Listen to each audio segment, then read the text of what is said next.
এটার দাম 100 টাকা আর এই 5টার দাম 100 টাকা। 5টা কিনলে লাভ নাকি এই একটাই কিনলে লাভ সেটা আমরা কম্পেয়ার করব এই গ্লাসটি দিয়ে। ফার্স্ট আমরা মাপবো এই 5টা বাচ্চাকে নিয়ে। 1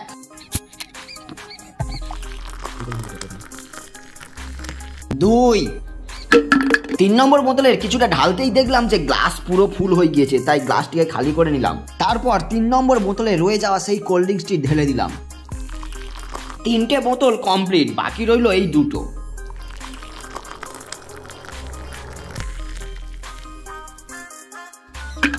ছোট 5টা বোতল মিলে হয়েছে 2 গ্লাস। এবারে মাপবো এইটা।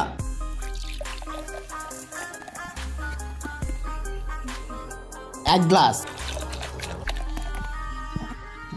পরপর 2 গ্লাস ঢালার পরে এখনো পর্যন্ত কিন্তু বোতলে এতটা ফাঁকা আছে, তাই আর মাপার দরকার আছে কি যে কোনটাতে বেশি আছে। সো ফ্রেন্ডস, তোমরাই বলো ভিডিওটি কেমন লাগলো।